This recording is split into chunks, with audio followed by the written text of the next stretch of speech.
Hi everyone, my name is Bailey Chapin and this is my video for Physics 2212 Lab 1 on charge tape. The purpose of this lab is to use two pieces of clear tape to charge one tape with the other.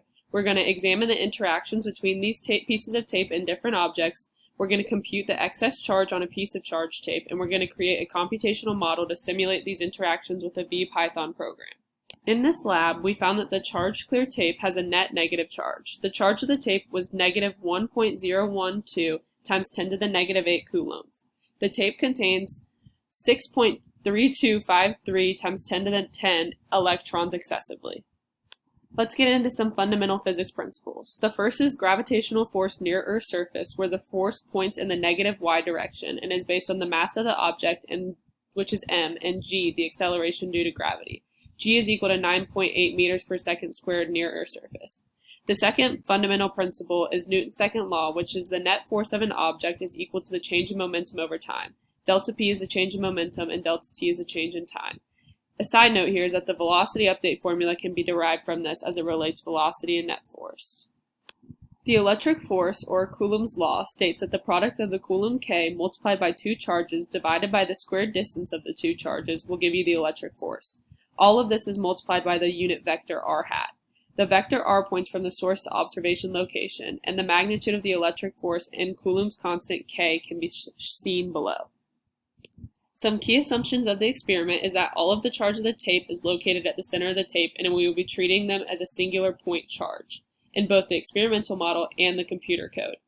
Both tapes will have the same amount of charge, and there will be no air resistance. This is the procedure for the experimental model. You will create a base tape, which is around 20 centimeters long, and fold over one side to create a handle and place it on a flat surface. Then to create a U-tape, you will take another piece of tape, make a handle, and lay it on top of the base tape and flattening it down. You will pull the U-tape from the base tape, careful to only touch the ends.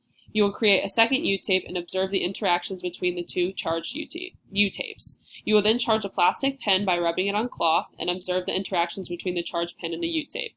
Then you will suspend one U-tape on two objects of equal height.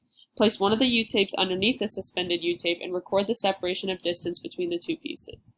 Observations from the experiment. The two U-tapes repelled, meaning they have the same charge. The U-tapes in the hands attracted, meaning they have opposite charges, and the U-tapes in the pens repelled, meaning they have the same charge.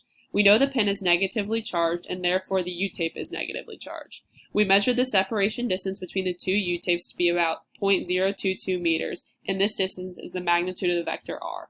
Here's some more fundamental physics. Here are two free body diagrams of tape A and tape B from this part of the experiment.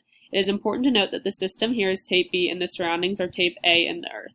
The initial conditions here are that tape B is hanging without tape A below and that the initial velocity. Here's our experimental data and calculations. We have tape length, tape width, tape surface area, the number of atoms, which was done by dividing the surface area by the area of an atom, the vertical distance between the two tapes, and the tape weight, otherwise known as the magnitude of the gravitational force. It is important to note here that the magnitude of the electric force is equal to the magnitude of the gravitational force, as the net force is 0 in this experiment. More calculations. The charge of the U-tape was found to be negative 1.012 times 10 to the negative 8 coulombs using the equations below. The excess electrons was found to be 6.33 times 10 to the 10 electrons because it is a negatively charged U-tape. The ratio of excess electrons to atoms was 1 electron to 6.324 times 10 to the 6 atoms.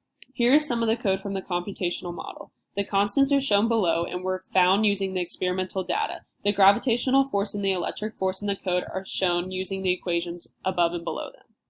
Here's the code for the excess electrons, the number of atoms, and the ratio of electrons to atoms using the equations as shown above and below them as well.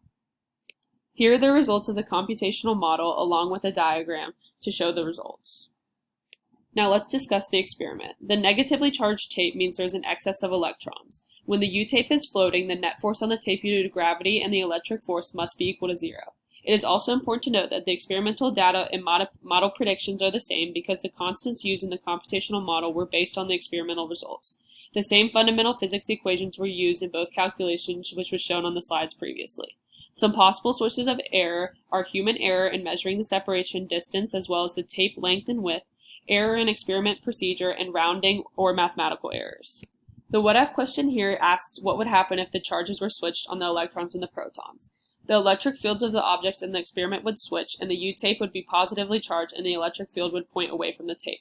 But the observations would stay the same. The two U-tapes would both have positive charges and would still repel, and the pin would have a positive charge in this case, as would the tape, and they would still repel as well. Why is it important to handle the charged tapes as little as possible? Charges can be transferred between objects that come into contact with each other, or in other words, the electrons can be transferred. Touching the U-tape with your hands or another object could result in the transfer of surface electrons from the tape to the hands, which would make the charge of the tape more positive. Thanks!